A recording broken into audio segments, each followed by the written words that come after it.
Well, look, it's time to bring it in, everybody. This is the TrueHoop show where we talk to people in their homes during a pandemic. How's everybody doing? We're good. Good. Dr. Sen is here, and he has such a great, exciting biography. I'm going to tell you that in a second. But first, Adena Jones, it's Tuesday. Let her rip. Yes, TrueHoop Tuesday. I plead the fifth on whether this is a clean shirt or not, but for sticking with the only reason nobody ever says that when they have a clean shirt. I was like, TrueHoop is the only reason why I do laundry. So thank you for sticking. We can talk about that later. Yeah. So share a screen. So got a couple of bits for today. Starting off with, actually, wait, where do we go? File. Sorry about that, guys. I seem to have lost it. Makes it exciting. It feels real. Yeah, it's like you're in the Matrix. Like you're in my. Yeah. Okay, there we go. Oh, wow. Starting off with the GOAT. How many rings is that? What we're going to see. She's helping us count. That's nice. Boom. So 1, 2, 3, 9. 5. I feel like there's a little one under there. Yeah, I think you're right. Yeah, 9 rings. Maybe yeah, 10. It's 10. This pinky. There's 2 on that finger. Wow. Yeah. So USA. She's not even 25, y'all. That's amazing. USA, UConn, WNBA. So I've always called Bree the GOAT. She's got incredible handle. I love seeing her play. And this was just like, thank you for flexing on us real quick. And but if you want to make yourself feel better, she's in a high rise and we have backyards. So there. Yeah. Brianna Stewart. But no, I was like, I wonder if she was just like jewelry cleaning during lockdown or Nobody does that, do they? yeah, what makes you break out all 10 rings? Anyway. Pandemic. It's a pandemic. You do what you have to do. Exactly. Next up. Oh, I've seen it. Myers Leonard's wife. Is this Myers Leonard's wife? Is that right? Wow. She's throwing 2 balls in at a time. What would you say? So you see that was Myers Leonard's wife. Her name is Ellie. Yeah. And Coach, you've seen some of her stuff before? Yeah, I've seen things like this. She's apparently was an incredible player. Still is. Looks like it. Yeah. Well, I read up on her and I was like, wow. So she played in high school. Apparently she could have gone on to play in college, but she wanted to go to University of Illinois where I guess she has like a legacy there with her family. Mm-hmm. And I guess she wasn't good enough or didn't for the team, but she still decided to go. So she didn't continue her college basketball exploits. But she says she finds just shooting in the gym, like any one of us probably, it's cathartic. It's like a person who goes for a run, she goes out and does trick shots. I'm guessing Myers Leonard forgot to move away from Portland. Those look like the evergreens of the Northwest to me out that window. I think he did. It was like, and they have a sick gym too. I don't know if you've seen the thoughts. Yeah. It's like in their house. Like you go from the kitchen and then there's that. Yeah. Wow. That's nice. I don't think so. I was pretty impressed with her. I have a thing about when this started just recirculating because she's been doing trick shots on the internet before. It started recirculating during lockdown. And a lot of times you see people like, oh my God, it's a woman shooting a basketball. And that's the amazing thing. And it's like, no, she's just really nice with it. She's dope, man, woman, or whatever it is. Yeah. That's what I really loved about her. Next couple, I just had some fun photos to show. Sorry for all the litter. We'll come back. So anybody recognize this guy? It's Sharif O'Neal. Okay. Oh, and wow. Wearing his dad's clothes. Wow. How tall is he? I don't even know. That's a good question. I don't think he's 7 feet tall. Yeah, he's definitely a 7-footer, but he is? I believe so. I know he did an interview. I know he's at LSU and he did a Bleacher Report interview and I remember him saying about 7, but I'm hoping that our group chat can fact check me in a minute. Yeah. But I just love how he's definitely not filling out his dad's clothes. Yeah. It's definitely. He's one half of his dad right now. Gerard says 6'9". 6'9". Oh, yeah, okay. I thought he wasn't a 7-footer. And tiny then little 6'9" guy. He took it back with these. I know we're not in sneaker week anymore, but Yeah. I'm always in sneaker week. Yeah. And the Shaq sweats too. Does he still sell sweats? Yeah, the Shaq sweats, and then these Shaq Gnosis Reeboks. These were Wow. the dreams. I love those. Last but not least, got some questions for the coaches in the chat. Okay. Just I've got a lot of questions. So JJ Watt put this up, not basketball, but I think it's something that's relatable to all basketball players and made the rounds. So apparently a study found that the hand on the knees posture, it results in a superior heart rate recovery and greater tidal volume, which means the amount of air into our lungs, compared to the hands on the head posture that every youth high school coach has ever told us. Including this one right here.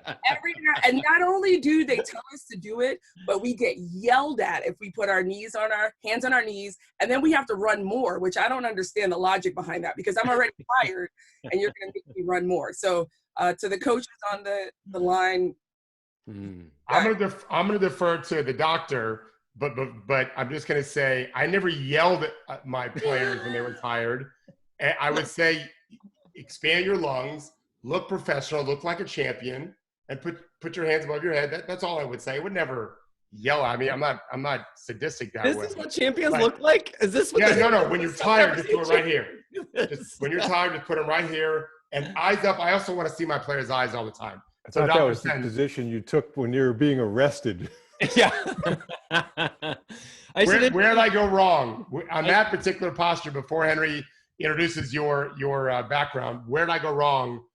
Is that tweet right? Well, you actually hear this referred to in lung disease as the tripod position, because when you fix your hands and arms on an object like a shopping cart or on your knees, your upper arm muscles help elevate the diaphragm or increase the chest cage diameter so more air can come in. So it's a real physiologic adaptation. So it's real. So what should we do? Should we tell them to do that if they're tired? Well, I don't have a problem with it. I just don't like to see the shirt in the mouth. Yeah, that's funny. Yeah, I've seen that too. So, Dr. Ronson, we can read your biography for the rest of the show. Adena, you can stay. Can you stay, Adena? Are you going to be here? I'm here for all Doc's tips. I was looking forward to it. Good. Okay. Thank you very much. So Dr. Sen's done a lot of things. I made a few bullet points. One is you went to Harvard and then Boston University Medical School and were a commander in the U.S. Naval Reserve. He was a longtime president of medical staff and director of respiratory services and critical care medicine at Melrose Wakefield Hospital north of Boston. You're now in private practice on the front lines of the coronavirus pandemic, treating dozens of coronavirus patients, trying to secure PPE.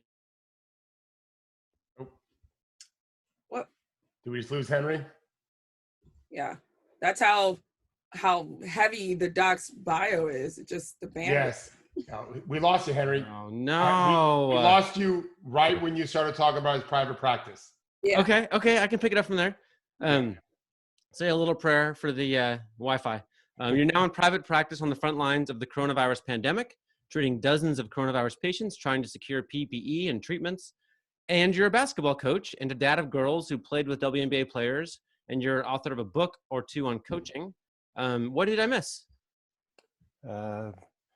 All right, nice guy. No, I mean, nice guy. You know, I suspect, like all coaches, I've taken enough abuse from parents who. It's always about what I call the prime directive for those people who are Star Trek fans, and that the prime directive is advocate for your child above all other children or the welfare of the team. Yeah. So, David, how did you meet Dr. Sen?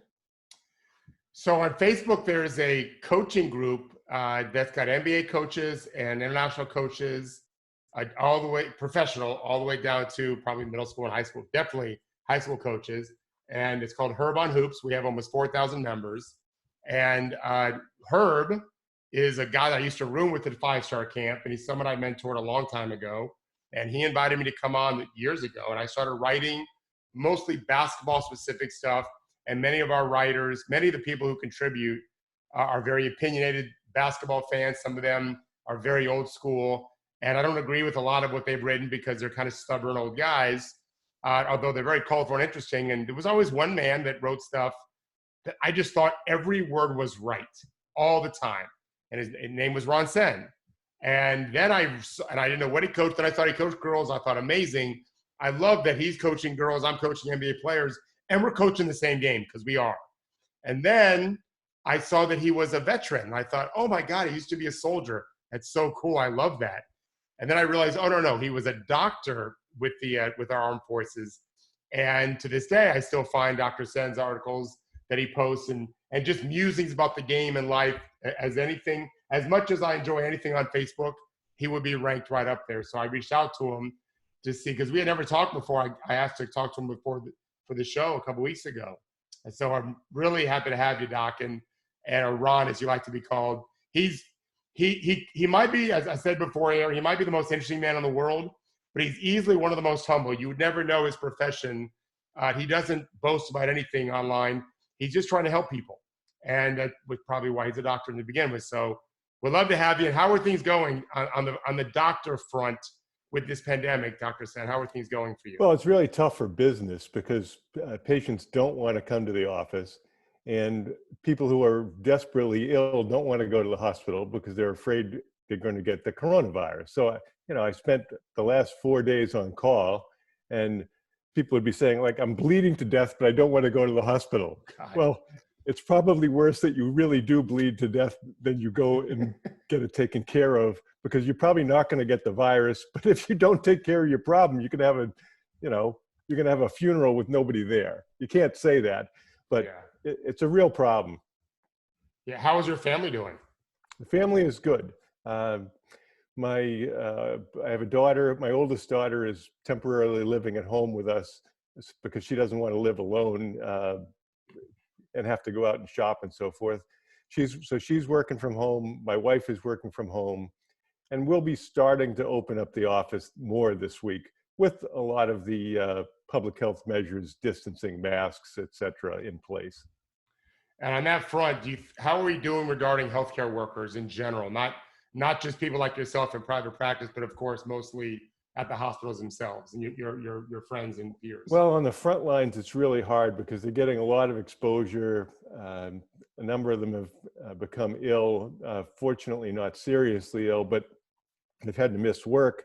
And not every hospital has uniform policies regarding reimbursement. So they're having to take sick leave when they kind of feel it's not fair that they have to take sick leave, or use all their sick leave for this, when it's just incurred by doing their job. Do we have the supplies we need? There aren't enough. It's getting better, but people have found ways to sterilize the N95 masks. I didn't know this until recently, that a big part of the effectiveness of medical masks are they provide electrostatic charges, and that traps particles there. Because if you want to trap more particles, you need a lot thicker mask, and it's a lot harder to breathe. You're I think pretty near where they made this giant facility to take N95 masks and blast them with, I forget what kind of gas. I think it's hydrogen peroxide gas. Right. So are you part of that? Or your masks? No. But the hospitals apparently have sent a lot of equipment there to be reprocessed. But I think we have enough for right now, although it's another layer of expense. So when you have a fixed amount of overhead, add more, and you're getting a lot less business, it's potentially difficult, short-term problem, we hope.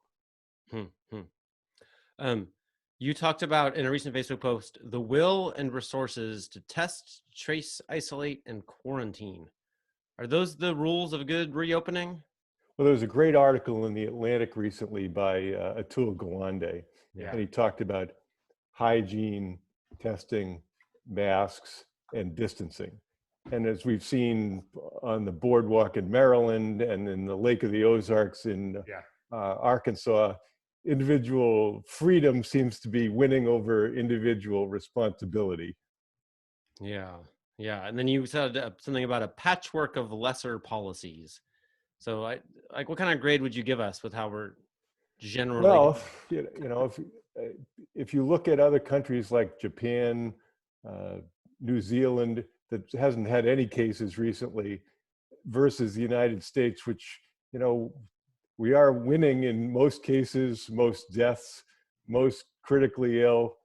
Across the board, we're winning in bad outcomes. So it's pretty hard to give yourself a high score for that unless you're in the mortuary industry. I have one quick question, Dr. Sen, forgive me, because I should have told Henry I was going to ask this, but because when you talk about masks, I'm always, I mean, I think like a coach, this is going to happen again. Whether it's this virus in months or down the road something else, if on day whatever, when we realize that masks are going to be critical, at least for healthcare professionals, should not have there been a request by one of our major companies in America to manufacture 1 million a day, or 5 different companies, whatever the number is, so that we know for sure we have 3 times the amount at all times of masks needed? Well, I know there was one company that volunteered, I think it was to manufacture 1 million a month. And basically they got shut down. They were told, we don't need them. Yeah. So, wow, I didn't realize that. It was the only U.S. manufacturer out in Texas, right? And they wrote to the White House. The White House was like, we're good. So the answer is we should have done that, and we didn't. We still could, but we're not. No, we still, we had 15 workers in China embedded with the WHO. So when China announced through the WHO on December 31st of last year there was a problem, we had people there. Yeah. So either they all decided to stay quiet, or their message never really resonated with anybody who mattered. I got a question, Doc. So for my generation right now, we're a little like upset. We feel like we're all staying in, and well, at least my group, we're smart. Right. We're staying in, we're doing what we have to do. And then we get on Snapchat and Instagram, and then we see people at the Ozarks, or we see our friends having Corona kickbacks, and there's 25 of them, and they're all having fun. And it seems that they're ruining it for the rest of us, and we're all going to be inside forever. And, you know, any words of encouragement for us in that sense, or should we, you know, be out in the Ozarks too if everyone else is going to be doing it? Are we even making a difference by staying in? Well, I think that a number of, at least in Massachusetts, about 40% of the cases were under 50. That hasn't been the experience in our practice. It's been more like 10% of the patients who are under 50. And obviously, the likelihood of surviving is a lot higher if you're younger and you don't have any underlying diseases. But to me, it's very selfish, because all these people who get exposed, they have parents, they have grandparents, they have coworkers, and if they're asymptomatic and passing it along, they're really making things worse for society. There was an article in there's an uncensored local Facebook group that said, well, here's a study from China, and there was one guy that was detected and asymptomatic, and he met hundreds of people and nobody else got it. Okay, so you jumped off your roof and you didn't break your leg. That makes it a good thing to jump off the roof. In fact, there's a statistical principle that if you do something and nothing goes wrong, you can approximately 3/n. So if you jump off the roof 100 times and nothing goes wrong, it's probably safe, or your roof is really low. This is the doctor who's coming on the show to tell us to jump off the roof 100 times. That's Well, he is a coach too, so we're a little crazy. Adena, do you feel safe now? Yeah, absolutely. I won't go to the Ozarks, but do jump off my roof. Copy that. How tall is your building, Adena? Is it? I'm on the 14th floor. Okay. Don't do that. Yeah. So should we reopen basketball, and in what way? That's a great question. I'm trying to imagine how you're going to do it without being able to test people in a bulk way. And the problem is, the most reliable tests take 1 to 2 days to get back. The rapid tests are about 50% accurate, but you get the information back very quickly. So apparently, if you test positive, the results back in 5 minutes. And if you test negative, it takes 13 minutes for the processing to take place. So obviously, when the NBA reopens, presumably in Florida, they're going to need both the rapid tests and the delayed tests. Some of them are going to have to be confirmatory, and you probably need to buy multiple machines because, I mean, they're machines, they're going to break down. So it'll be really interesting to see how that works out. Is it, I mean, when you hear that they're planning to reopen, actually, I was thinking about this just this morning. Bob Iger visited the NBA Board of Governors meeting and gave Adam Silver the phrase that it's about the data, not the date. This was the thing. So we were going to look for a data cue to reopen the league. I don't think we've had that. He outlined what the data would be. They were looking for a little bit. And, you know, basically you want new cases declining. You want a lot of signals that we have arguably not achieved yet. But we already have a date, and it's at Bob Iger's place. Like, so it feels like we have a date and not the data. But when you hear that, do you feel like this is sort of like Adena's Ozark kickbacks, where it's like these are people just defying science, or do you feel like no, there's probably a safe way to do this? Well, you know, if I'm management, I'm telling the players, don't even think about it as a health issue. Think about it as a money issue. That if you don't play these games and you don't play the playoffs, you're not going to get paid, and the salary cap is going to come down. So you're just destroying yourself. There's an old saying I have is the most sensitive nerve in the body is the money nerve, because you touch it and everybody jumps. Yeah. So if players understand, if you want to get paid, you've got to be healthy. If you want to be healthy, these are the things that we think you have to do. If you don't want to conform to those behaviors, maybe you don't really belong in this organization anymore. But what about health risk, right? So that's definitely what they're saying. That's definitely going to carry the day. The money nerve is going to drive here. But how many people are going to get sick? I mean, it's not going to be zero, right? Well, you're going to have to, anybody who's the least bit extraneous, you know, the assistant trainer, you say, do we need a trainer? And an assistant trainer can get by with one. And what happens when the first player gets sick? Does the whole team have to get quarantined? Are they just out of the playoffs? What happens if the assistant coach gets sick? Then does the whole team be quarantined? So I'm sure they're going to think that through, but it's hard for me to imagine that it can go off without a hitch. And if you're Gregg Popovich in your 70s, do you go? Well, I presume that Popovich, who's older, D'Antoni, I think, is 69.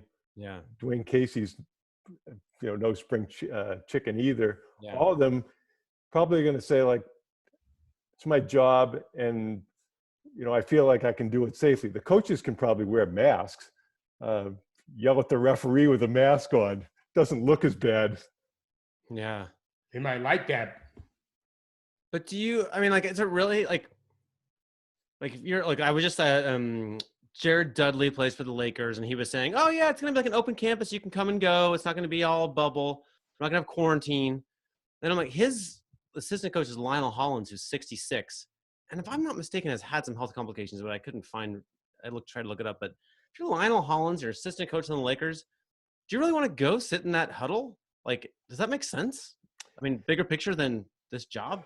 Well, I think it was the Air Force Academy who let the underclassmen go home in March, and they kept all the seniors in singles, and they had very little contact with each other. And that worked until 2 cadets committed suicide. Oh, wow. Because they felt like they were in prison. And then they said, oh, wait a minute here. This obviously was a bad thing. So for it to work, the players effectively have to almost have that same kind of confinement, at least within the team. And I don't know if they can do that. Right. Yeah. I go back to Henry's point. Some of these coaches, they've made their money and they want to continue to make more, but they also want to enjoy the money they've made while alive and not just leave it to their heirs. I would think that, and Henry said Popovich, he has a loud voice in the league, deservedly so. I would think he's going to want real proof of safety before he's just so willing to show up, right? That makes sense to me. What would you do as their doctor, right? If you've got a patient who's let's say I'm 55. So let's just say 55 with no previous issues. Well, what do you say to me about something like this? Well, it's obviously an informed consent kind of situation. You say nobody can make the risk zero. If a person gets infected, the likelihood of having an asymptomatic or minimal infection is probably 80%. A more severe infection landing in the hospital is probably 15%, and being in the ICU is 3%. So, but what happens if, a 25-year-old guy gets really sick, ends up in the ICU, survives it, but has a residual disability? So he's only at 80% capacity forever. Right. His career is over. Right. And who's going to indemnify him for that? Henry brought that to my attention this morning. We talked about it. I talked to a front office about this. So each team's allowed to have insurance on up to 6 players for their. So if it's a star, they're probably covered. If their career ends, this is a dreadful conversation to have, right? But if you're right and their career ends, then their salary will be paid and it will hit the insurance company. What no one knows is, what if they're just diminished? What if an NBA superstar becomes an NBA role player and hangs around? Then the insurance is not likely triggered and they still have a giant deal. Damian Lillard has $250 million owed to him. Heaven forbid, like, we need that man healthy and safe. I'm a Blazers fan. But there's a very real conversation now that a lot of teams aren't driving a lot of revenue. And in some cases they're really feeling the pinch, and a contract like that could really jeopardize the team. So yeah, they're actually in the chat also. There are questions about insurance, but well, I mean, every long-term Major League Baseball contract ends up being a bad contract the last 3 or 4 years. I mean, they just all do. So Sabathia's or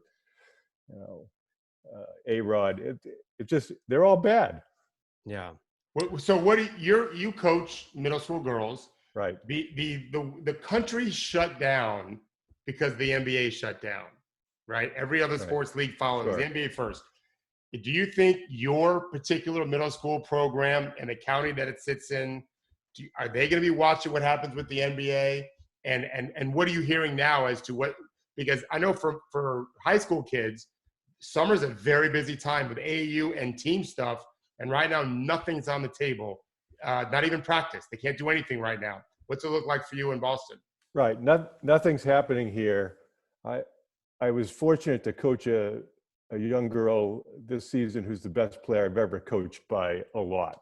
I mean, my daughters are terrific players, and this girl, she's going to be, if she stays with it, an Ivy League 2 or 3, and she's going to be a 6-footer who can do everything you need to do on a basketball court. And she's out shooting in the driveway with her older brothers and her dad. But other than that, I suspect everybody else is in home playing video games.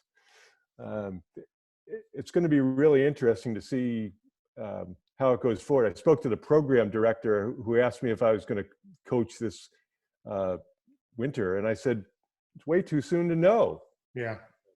I mean, I'm very pessimistic about the long term. I'm very confident we'll have a second wave of infection, or else just kind of the rolling long-term wave with, I mean, it looks better for right now. We are doing better.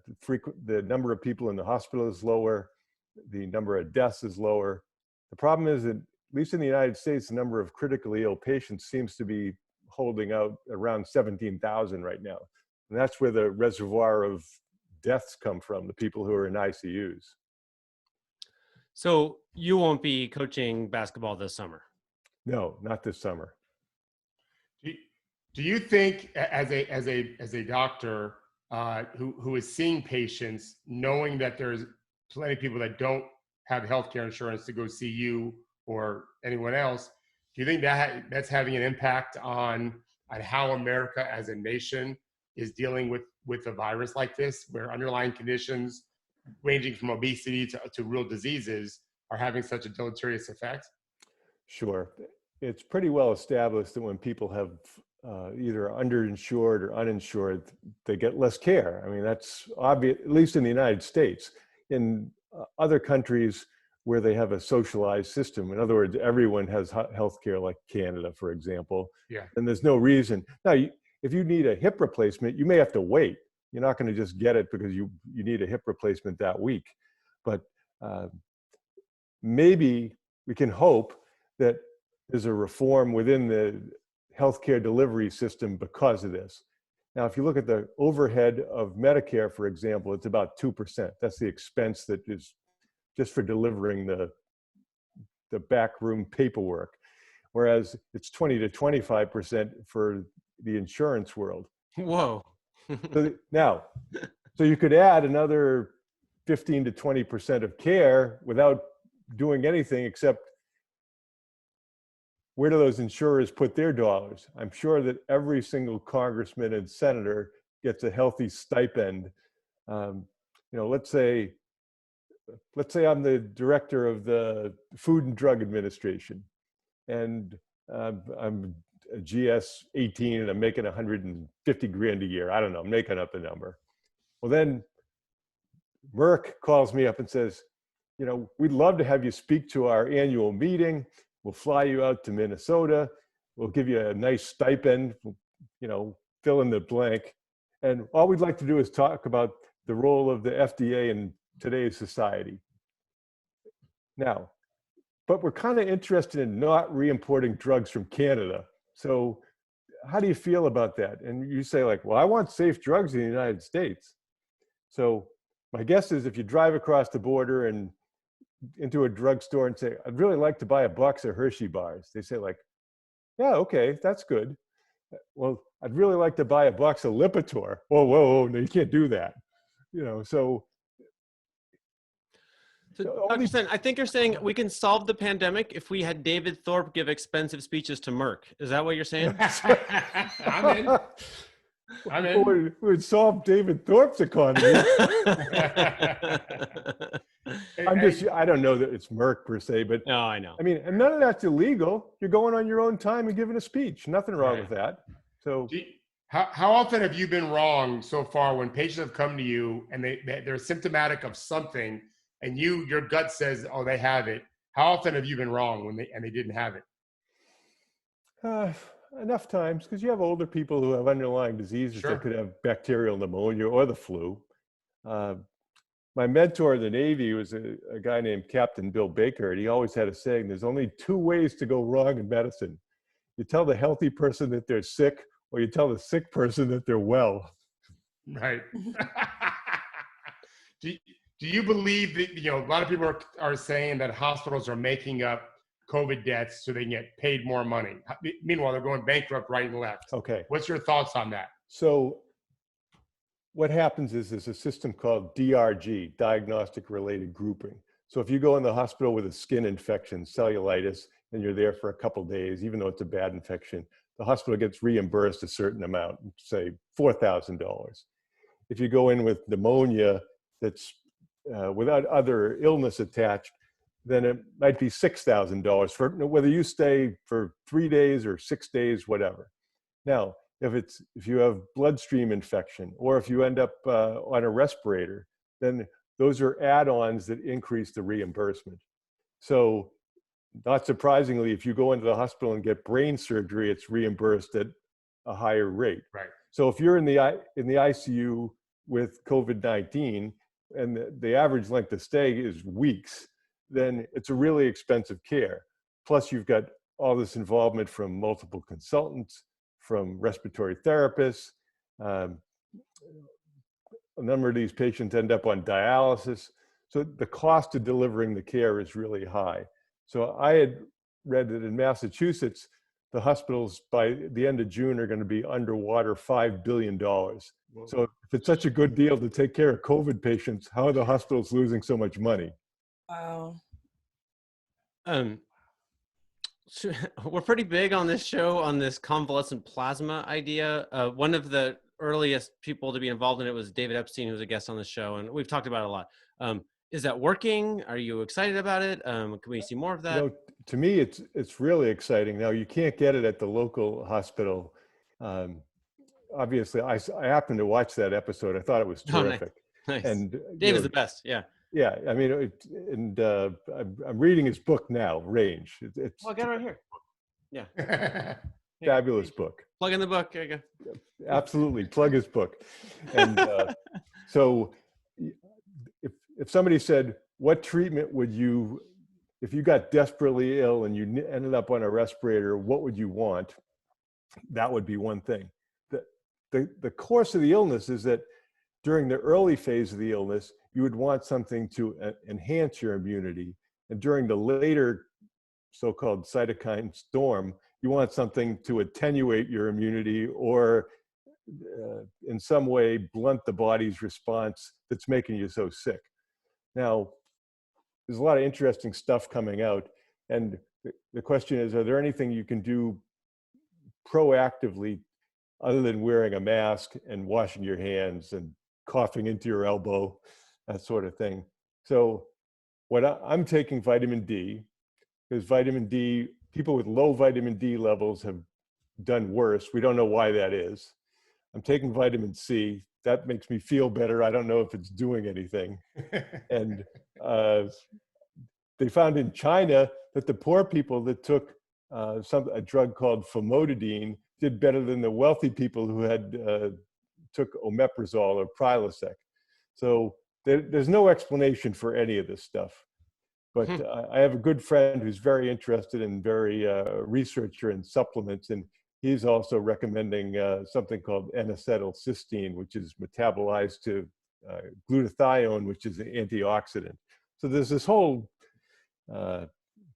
litany of things, also taking zinc. So zinc is sold out everywhere because people are taking zinc. So there's other things that, if nothing else, it makes you feel like you're doing something. How about sleep? How much do you recommend getting a rest? Well, yeah, I recommend that people get 7 to 8 hours of sleep. The problem is people are so nervous, they're not sleeping. There's some suggestion that melatonin supplementation can have some value. So I do take melatonin also. Yeah, I take melatonin also. Yeah. My players do when they travel across continents. They tend to take it. It's never worked for me. I gave it up. Yeah. At the very least, it makes me feel much calmer while I'm not sleeping. There was a question in the chat about should we allow players that have antibodies, should we only allow them to play? Well, we don't know what the protective value of antibodies is. I think there's going to be some protective value. How much, I don't know. And we don't know how long it lasts. So for example, Right. you get measles or measles immunization when you're a child, you don't get measles again over the course of your life. But with, you need something called neutralizing antibodies. And there's some studies in monkeys and in a few patients that seems to be helpful, the so-called immunity ticket. Now, the problem is that the specificity, meaning those who do not have the disease and test negative, isn't as great. So if you had, I wish I had the slide, but if you have 5% of the population with the disease and you have a positive antibody test, there's a 3 out of 4 chance that it's a false positive test. So in higher population groups, a positive test is worth more. So now we've probably tested about 10 people so far for antibodies, and they're all negative. So Wow. none of them were diagnosed with the illness. So I'm not that big on the antibody test right now. Wow. If your daughter, so you're not going to be coaching your team this summer. What if your daughter or your star player or somebody said, I want to play 2-on-2 in the park? Well, I guess it depends who you're playing with. do they look sick? Yeah, so it's it's a lot better to go swimming when there's no sharks out there. So, That's a tough one to answer, though. I don't know how to enforce. Back in the day when there was HIV at its peak, it was said that, well, everyone that you're sexually active with, you have to consider that you're exposed to everyone they were sexually active with. Yeah. So it's kind of the same analogy here. We just don't know, you never really know what other people are doing, no matter what you think they're doing. Yeah. Right. So this is where I'm trapping you a little bit, because if 2-on-2 might be too dangerous outside, how the hell can the whole NBA inside be okay? Is there any way it's possibly safe? It's hard to imagine. Nobody's going to say it's perfectly safe. Yeah. The best you can do is probably isolate the players to the extent that you can. I mean, they can't go out to town and go out to dinner, and if that's what they think is going to happen, it's not going to work. I mean, Now, I think what's going to happen. To be honest, like Adam Silver talked about it being a campus-like environment, and Jared Dudley said they were going to be allowed to come and go.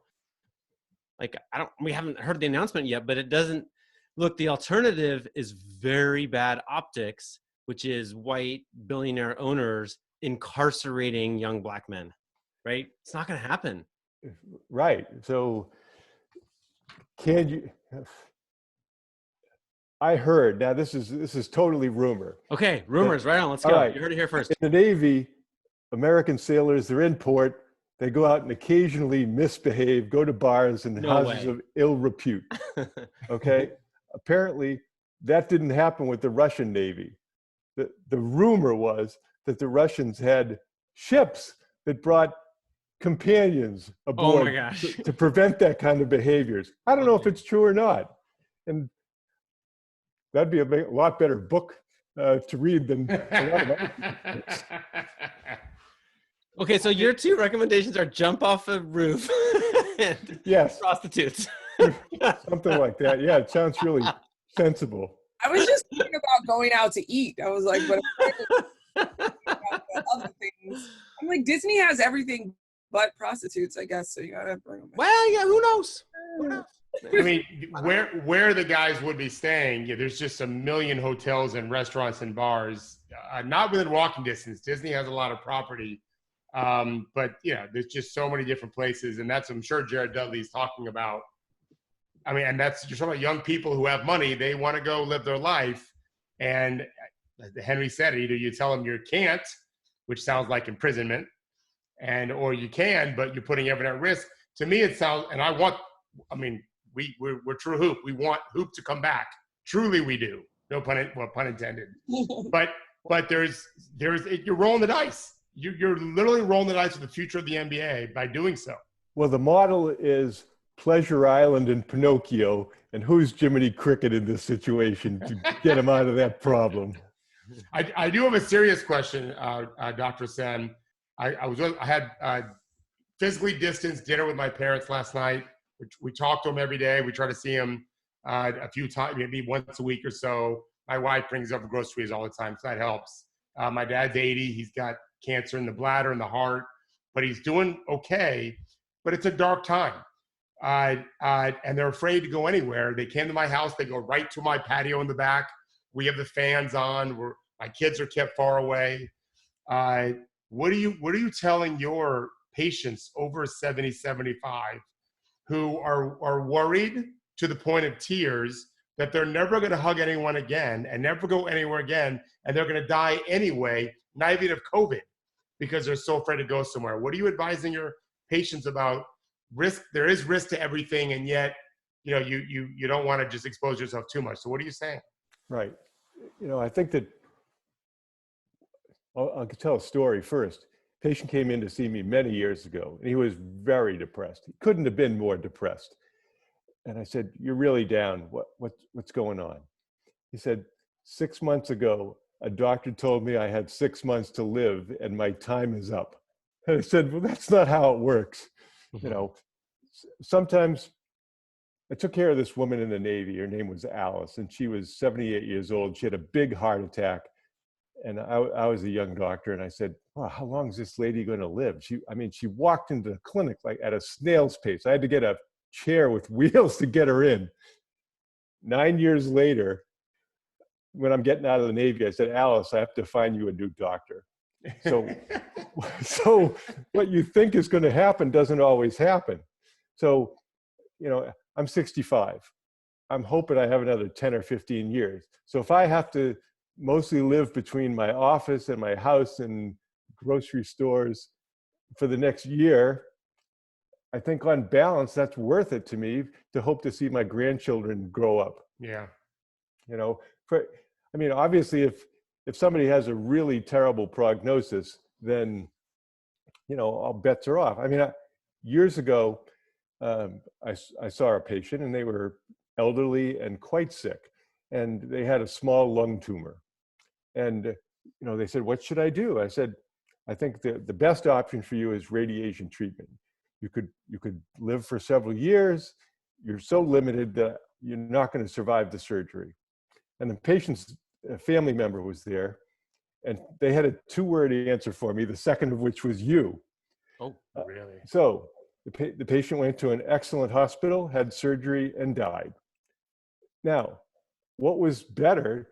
Well, first of all, obviously for the patient, it wasn't better, but doctors lose sleep thinking about this kind of stuff, bad recommendations or patients dying from good recommendations. If you're the young family member, do you want to own that for 30 or 40 years? I don't think you do. So that's why I have very little hair and most of it's gray that's left. Looks like a lot to me. That's very helpful, Ron. Thank you for that. You gave me some thoughts to share with my parents about hanging in there a little bit. Ron, you mentioned Atul Gawande earlier, and I let it slide the first time, but he's like my favorite writer, and his book, Being Mortal, life-changing, I thought. And they mentioned that exact scenario you're talking about. I remember this study where lung cancer patients, I think I remember saying, who need some surgery, have the surgery, don't survive on average as long as the people who don't, which strikes me as a little bit of like, and then there's a lot of talk about basically hospice type approach where it's like, you know, one good day and you know, right, having meaning in your life, which seems like is also a medical well, there are certainly situations where people who get palliative care live longer than people who get aggressive care. And, you know, everything has to be individualized. There's never one size fits all. So we are, what time is it? We're basically in overtime now. Before we bring on Gerard Hector, which is how we traditionally end the show, let me ask you one more thing, which is there's been some racism bubbling to the surface around this pandemic. You've written about it a little bit. What's happening? Why is that happening? What should we do about it? Well, I guess nothing is free from politics. And it's, you know, there is an element of American society that seems to thrive on conflict and polarization. And the fact that a lot of COVID patients who are Black or brown have done worse. And there's been a suggestion raised that if it were a different segment of the population that was whiter and younger that were more affected, that we might have a different policy toward that. Now, you know, who knows? What about as a Chinese American, Dr. Sen? Well, you know, I was the racial problem growing up in that, you know, my parents moved to it was a nice neighborhood and it was my mother's hometown. And the neighbors put up a petition to get them to not be able to live there, which for my Irish mother was like, that was never going to fly, because her attitude was, you want to go, let's go. So, right. You could have solved this. right. Like, what's so I want to say surprising, because this is America and how it was built. But I think we started off before the call talking about the incident in Central Park with I forget her name, Amy, I believe, or Amy Cooper. Yeah, Cooper, or we're calling them Karens now. Yes. And these incidences are still happening in the midst of an unprecedented global pandemic where people are dying. There's still this energy to put others down. Yeah. Well, you know, we have this, I guess, whether you want to call it the golden rule or do unto others, seems like it's a lot of talk and not so much action. Yeah. And this is New York, you know, we're all New York tough, and we're always supposed to be here for each other. Not like same old, in this sense. There was one where like this black delivery driver. He was delivering an appliance to a gated community, and he got locked in. And I mean, these people went out of their way, no mask, put themselves in danger, I guess, at some point in time, just to police another human being's body. It's insane. And so I never put anything past others in this country at times. I know Gerard's coming on, but I do want to address this and bring it to basketball a little bit.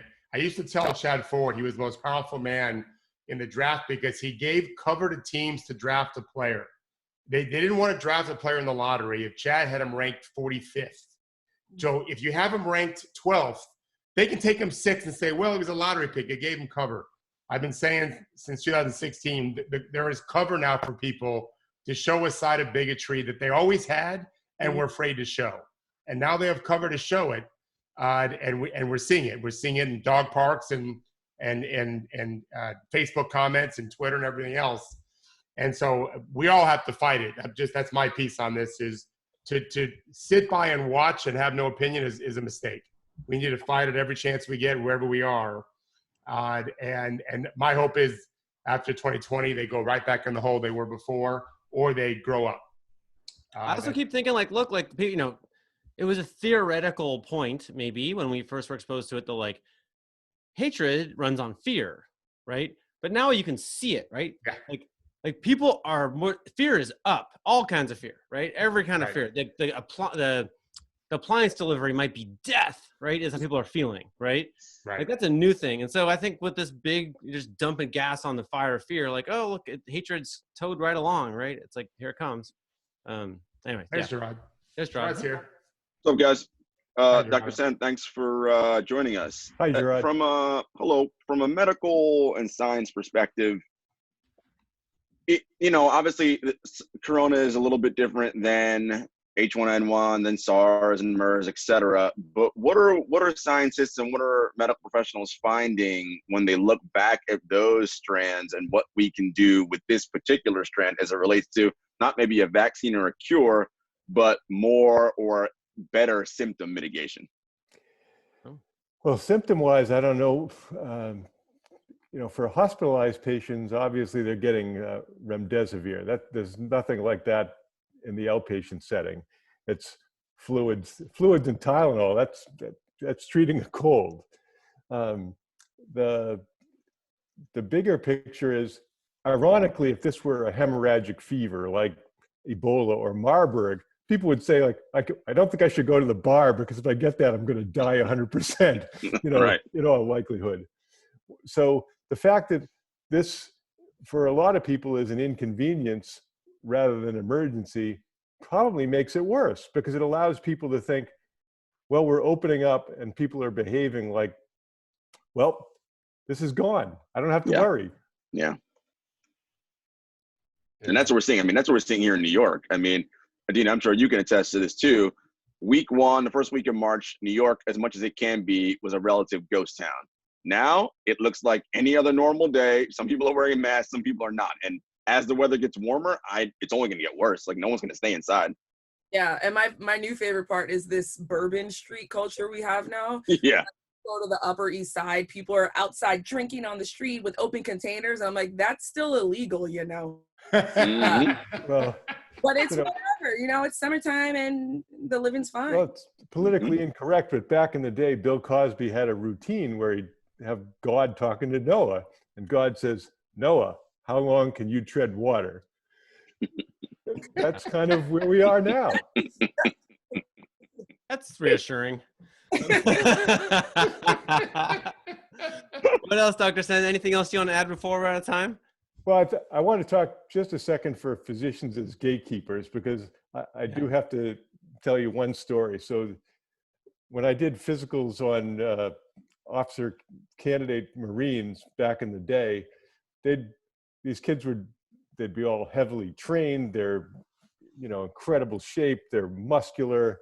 They're all ready to go. Then they get sleep deprived for 24 hours, sent to Quantico, and they come in for a physical. So first of all, you got to do a full physical instead of a rectal, including a rectal exam. So the kid says, I'm 19 years old. Why do I need a rectal exam?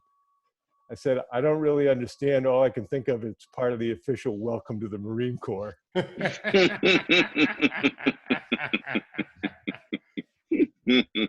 So he's saying don't join the Marines. Got it. What, Done and done. yeah, well, if you, nothing wrong with joining the Marines, but if you say, they promised me I'll be in the band, I'll say, you're going to be in the band in Afghanistan, as long as you understand Yeah. that. Yeah, no Yeah, joke. seriously. Yeah. Yeah, I saw this actually. I think it'd be Baxter Holmes wrote a story that was like they take the blood of NBA team personnel like 4 or 5 months into the season when they've been deprived of sleep for months on end. And like, 35-year-old men have the blood profile of like 60-year-old men because they've been Wow. ground down I by remember that. it messes with your hormones when you don't sleep, right? And you end up having Yeah. Yeah, lot one of of the things that happens is people get high cortisol levels, which is a stress hormone. So they found that, at least in medical students, that if you taught them to do mindfulness and meditation, within 2 months, you could reduce their cortisol levels 20%. right. So I think there's some merit to mindfulness. Yeah. Yeah. Okay. I'm Well, that's a with you. good place to end. Let's end there. That sounds Yes, I'm with you on that. good. Adena, Dr. Sen, Gerard, everyone, Judy, thank you. We'll be back at 11 o'clock tomorrow.